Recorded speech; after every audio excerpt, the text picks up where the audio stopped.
What is up, founders and friends? I am so excited to be back and to welcome you to Never Too Early, a YouTube series focused on unconventional talent insights for founders. I'm Lauren Ibsen, talent partner at Decibel. And in this series, we'll cover the 5 most commonly asked questions that I get from founders building their organizations for the very first time. So, with that being said, since we last spoke, I've got a new home, a new background, and most importantly, a whole lot of new content that we can walk through together. So let's get into it. I can't wait to welcome my guest, Adam Hall. Adam currently runs strategic marketing for SentinelOne. Prior, he built his foundation at Microsoft and Google, spent some time at Headspace and Aurora. So there's really no one better suited that we can be spending time with to discuss product marketing and positioning more generally.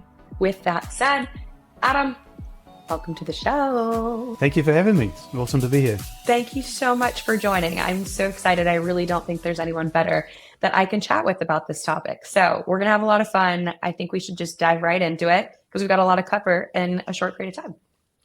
Let's do it. Okay, cool. The first question that I want to cover is really around what product marketing should own. So when you bring in a PMM, what should fall under their purview? And then additionally, how should a founder evaluate the success of that individual, especially if they haven't hired a PMM historically? What metrics should they be using to evaluate these folks? And then how long does it typically take before you start to see results? Yeah, it's a great question. And the biggest challenge with product marketing is that it's a multiple discipline kind of thing. It's not like, oh, I do one thing and I do it all day. This is a role that spans across sales and marketing and product and brings it all together. And so sort of the first question once you say, hey, I want to hire my first product marketer. What should I get? I think there's a couple of things to think about. One is, where are you at in the journey? Where are you at in this, the stage of the product, the stage of the market? Are you joining an existing market? Are you trying to create a new one? And then thinking about all of those different parts of the discipline. Like there's the core messaging thing around the product. What is it? Why is it awesome? Why do people want it? Why would people choose my one? What does it do? Then there's things like, well, is it about that, or is it about influencing the market? Is it about analysts? Is it about peer reviews? Is it about having other customers speak on your behalf in a champion kind of way with advocacy?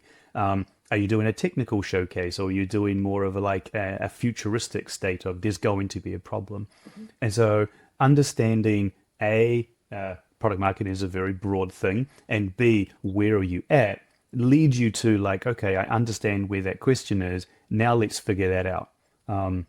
The reality is that your first product marketer is probably going to be a generalist, simply because at that stage, it's like, what are you going to do today? Could be any of the above. Today, I'm going to talk to a product team about what they've built. Tomorrow, I'm going to write some words. I'm going to capture a demo. I'm going to stand on stage and present it. I'm going to talk to an analyst. I'm going to talk to the press. It's all of those things. And so you need to look for someone that has like those core skills of can technically translate very deep information into understandable bite-sized chunks that a customer buyer might understand. Can they write words? Can they articulate a story?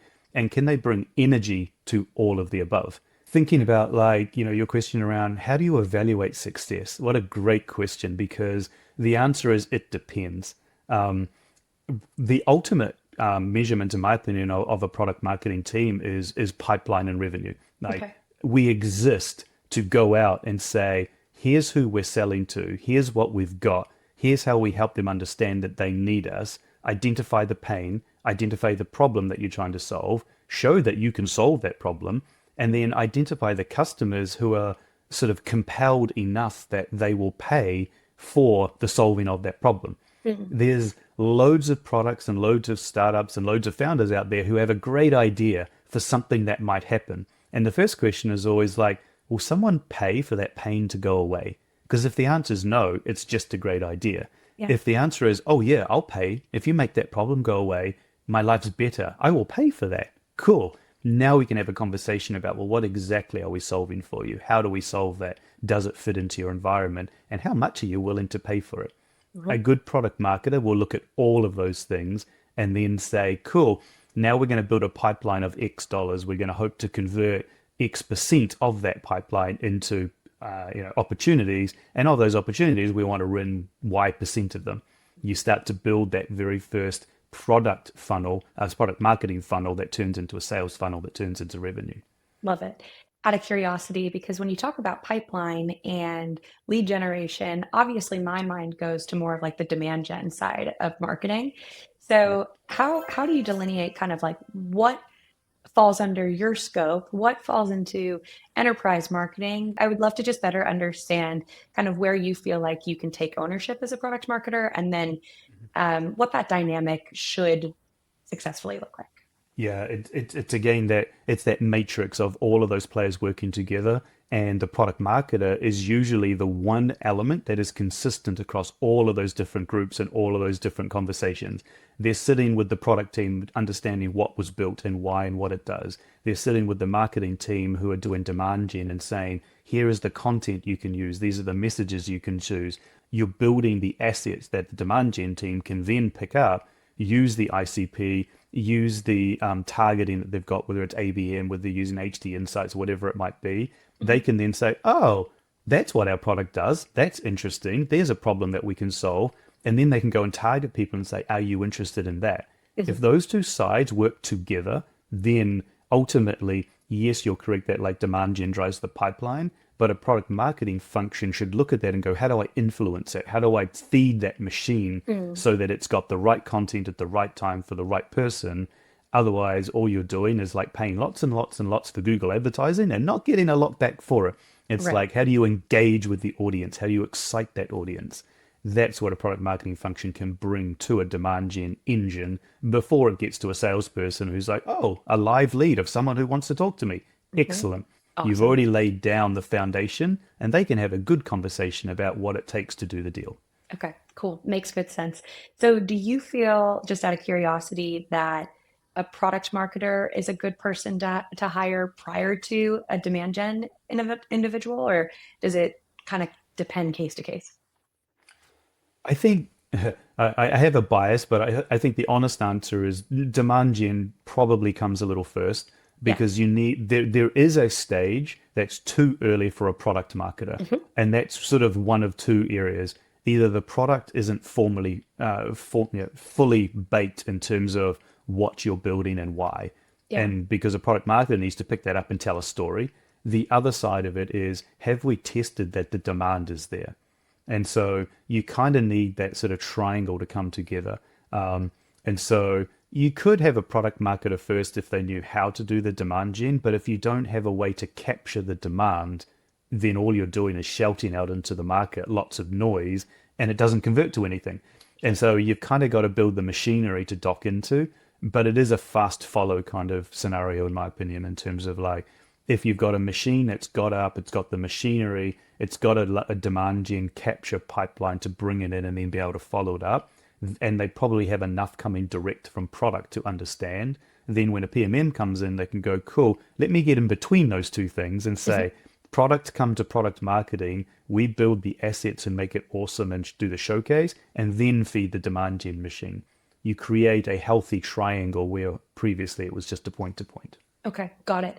You started to speak to this a little bit, but you hinted at stage and that there is a time that is maybe too early to bring in a product marketer. So elaborate a little bit more on that. And specifically, if you could speak to me about kind of that transition process from founder-led marketing to bringing in a product marketer. Where should they delegate the work to a product marketer? And then, where do you typically find that there's some friction that comes naturally between a founder and the first PMM?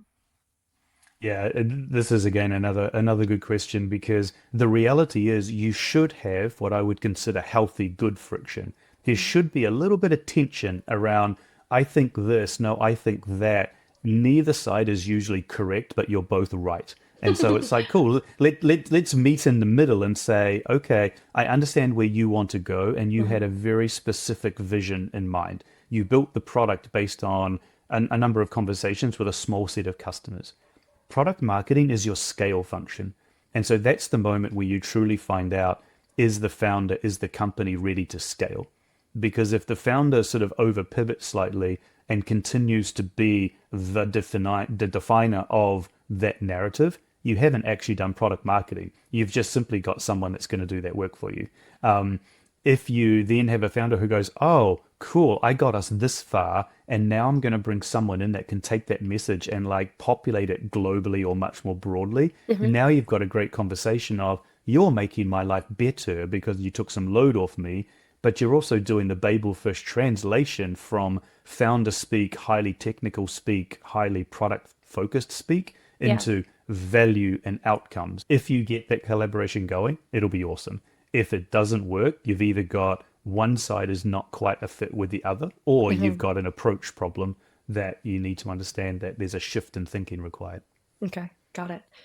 Talk to me a little bit about the typical process for unlocking your ICP. And I know that it probably looks a lot of different ways, depending on the company, depending on the stage of a business, the sector, all of that. But if you could try to walk me through, as a product marketer, what your process usually looks like in order to determine who your target buyer is, I think that would be incredibly helpful for our founders. My coaching just sort of, and having done this for a little bit too long at this point in time, like my coaching to people coming into PM is like, start with each end of the journey. On the one side, you've got the problem, like, Mhm. and that's where the product, the founder, they've identified something that they believe will be of value to customers. Start there. What is it? What does it do? Why was it built? What was the thesis that you built that on? What's the uniqueness and so on? Because then you can go out and do your sort of competitive analysis around who else is doing similar things. If we were trying to sell it, who would we come up against and what do they say and what all that looks like? And then go all the way to the other end of the scale and say, okay, now I'm a customer sitting on the other end of that phone call. What am I looking for? Is this a thing that's like, oh my gosh, this is going to prevent my business from succeeding? Or Mhm. is this a, oh yeah, it's on the to-do list, it's number 13 kind of thing, and we're only going to get to the top 5 this year kind of thing? And it's understanding those two ends of the scale. Going back to our earlier point around, is it painful enough to focus on? Is it painful enough to invest in? Is it painful enough to go through the adoption and usage cycle? And so taking A, what did we do? B, what did the customer want on the other end? Now you understand the two ends of the spectrum. Yeah. Awesome. Now let's come into the middle and start thinking about, well, if I want to sell to that customer, let's get a little more specific on targeting within the ICP. Mhm. Is it a company size? Is it a vertical? Is it an industry? Is it like, what is the attributes of the customer that make your solution solve a problem? Okay. Sometimes it's size, sometimes it's a revenue kind of point, sometimes it's just like, oh, they work in this industry or they work with these types of customers. Are they B2B? Are they B2B2C? Are they straight B2C? Who are you selling to? And then who are you talking to is the fourth part of the conversation. And so for me, that's how you build out your ICP. And the critical thing is to be as hyper focused as you can. There's very few things, especially in the realm that we're talking about, where you try and do everything. That's where you fail. Go pick the one that's got the biggest propensity where you can have a conversation to succeed. Cool. Be ruthlessly and focused on that and say, I'm going to go after that type of customer with that particular profile, and I'm not going to stop until I exhaust that one. Then I might look at a second one, then I might look at a third one. Because otherwise, all that happens is your very limited internal resources across product sales and marketing, which is going to be very limited. You've got to spend that very carefully. And if you put 20 cents on each thing, you're not going to get as good a return as if you put the whole dollar on one, because that's just the reality of like spreading yourself too thin and failing versus being specific and then moving to the next one. I think that's a really good way to put it. Very cool. Okay. One thing I wanted to chat with you about in particular, when you look at your background, you've kind of touched a lot of different areas. You've touched security, you've touched healthcare, you've kind of been more on the data or infra side of things, and everything in between. Talk to me a little bit about how important do you feel it is to bring someone in that has specific domain knowledge around whatever industry that you're looking to hire your first product marketer? I don't think domain knowledge is as critical as sometimes it's made out to be. There are scenarios where domain knowledge is incredibly important. Like Cybersecurity being one of them, where if you don't understand the fundamentals, it's very hard to communicate what they might look like. And so any industry that has a very high degree of like practitioner-led technical detail, you're going to need a base level of knowledge in order to be able to communicate with that audience. That's just a practical reality. But I do think if you take like a 75% sort of profile to this, most of the product marketing discipline is very fungible in terms of applying it. And the reality is, like, no one comes out of high school or college or university and says, you know what, I'm going to be a PMM when I grow up. They also It's don't not say that they're going to thing. be an exec recruiter for what it's worth. There you go. Yeah. And so like you fall into these things where you're Sure. like, oh, and so like, myself, I came from a technical sales background. There's people that come from the engineering background. There's sellers who decide they don't want to carry the number, but they want to talk about messaging instead. And so we Yeah. all fall into this discipline simply because we've got quite literally normally a very diverse background. Yeah. And so what that means is people in product marketing are quite often very adept at saying, I don't know what's in front of me, but I'll figure it out. Mm. And so you can learn knowledge very quickly. You need to be able to absorb knowledge quickly and stuff, but you can go from zero to useful very quickly in terms of like knowing enough to be dangerous and being able to do it. I would say for the most part, if you take someone that knows how to do the discipline well, they will Yeah. adapt to what you require if you get the right person. There is that sort of slither at the end, which is you're going to need a very specific type of PMM, and that's okay. But I would say that's the exception, not the norm. For the Okay. most part, I can take a PMM off the street who's worked in one industry and say, are you interested and excited to learn about this domain? If the answer is no, they're going to fail. If the answer is, well, that's actually really interesting, like this happens and that happens, and they get excited, it's like, you can do this job now because you will invest the time to go and learn. You'll invest the time to get excited and energized, and then you'll be away running. And so a little bit of a long answer there, but it's kind of if you're inquisitive and interesting, you can do it, but you've got to have that interest and inquisitiveness to get going. It resonates a lot with my own particular experience. I had to make a case for myself starting at a firm where I was coming in with zero experience in cyber infra and dev tools as to why I was the best suited for the job. And I think for me personally, I've always felt, yeah, if you're curious and if you're good at what you do, the rest of it will kind of fall into place. The biggest thing is that you're willing to kind of immerse yourself into these new domains. But I do so often, get a founder that comes to me and says, I need a technical PMM that's very specifically focused on this part of cyber or has lived and breathed this or, wants them from this organization. And so I think it's a good one to just touch on because it comes it comes up often. So yeah. Okay. We talked about the domain side of it. Now let's talk a little bit more around stage. So obviously being a product marketer at a seed stage company is going to be very different than maybe at a company that's Series B or beyond. Talk to me a little bit about the importance of maybe having that experience at the earliest stage if you're going to go and do it again, or where also I think another question I'd love to get a better sense for is just more generally where you feel product marketing should sit in the organization to be most successful. I've seen it fall under product, I've seen it fall under marketing, I've seen it be a direct line to the CEO. So maybe kind of try and touch on all of those in a way that I guess makes sense and more of a holistic approach to product marketing and stage. Yeah, 5 for 5 on great questions. I think um, and I think this is one where the answer is it depends, but for good reason. Okay. I think there's three kind of parameters that will come into play.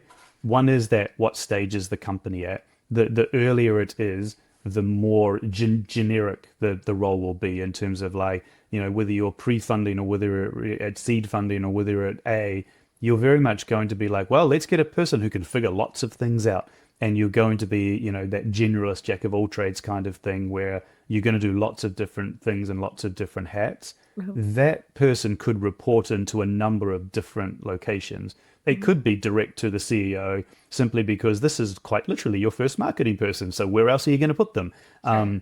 they could be in a marketing function if it already exists. It could be in the product function if you've got a product leader who's willing to delegate and take that friction. It won't work that way if like you're just going to end up in a situation where product rules the roost and there's none of that friction and they're like, well, we're going to do it this way and carry on. Then you've lost that opportunity. As you go through the stages, then it sort of starts to move from a very generalist role into a far more discipline-oriented space. And I think that's where I start to have a more formalized opinion, which is now it makes sense to very deliberately be in marketing. And the reason for that is that it's a three-legged stool. You've got product building, the solution that goes out the door. You've got marketing who tell the world what it is, why it's awesome, and educate that you want to talk to the company and solve the problem. And you've got sales who build relationships and close deals. Yeah. If you have three legs of that stool, the stool will stand up. If you take one of them away, the stool falls over. And so that's where the ultimate end state is always marketing, in my opinion.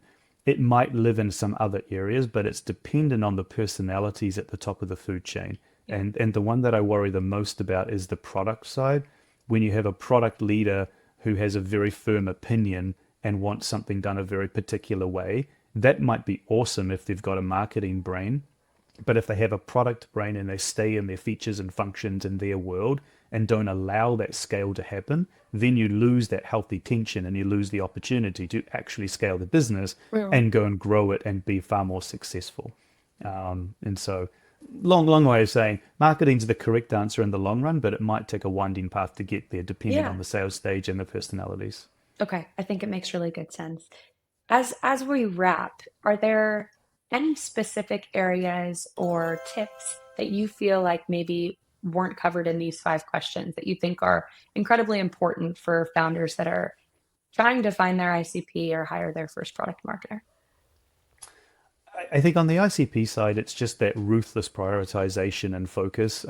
It's said a lot in the startup founder kind of world, but it definitely applies in the product marketing discipline as well. Try not to boil the ocean, focus on the 3 things that matter. That definitely applies. And then thinking about product marketing, you can change your mind on the way along because you should always reserve the right to get smarter as you learn things, and that's okay. But be very clear about, are you looking to build a function that's product marketing led, and then it's going to be, well, we're going to have a messaging team, we're going to have an analyst relations team, and we're going to have an evangelist and a tech marketing and a competitive intelligence team, and there's a vision of like this will be a multidiscipline thing. Or you can say, no, at the other end of the scale, product marketing is quite literally about PMM and messaging, and we're going to keep it super tight, and we just want a really good version of that, and we're not going to do the other things, or they're going to sit somewhere else. So you can always, make your changes along the way and get smarter and learn. That's great. But the wrong design up front will lead to a difficulty to change it later. Okay, perfect. Makes really good sense. If folks have additional questions for you in particular or want to link up with you, is there a place or anywhere where you feel like they could get a little bit more information from you?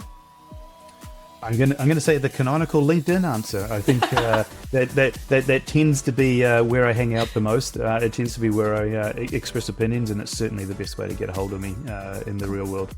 Amazing. Awesome. I can't thank you enough for coming on the show. I think this was awesome and a really, really productive kind of 101 on product marketing and just positioning more generally. So thank you. Thank you so much, Lauren, for having me on. It's been a pleasure. Okay, awesome. All right. And thank you all for tuning in to Never Too Early. More to come soon.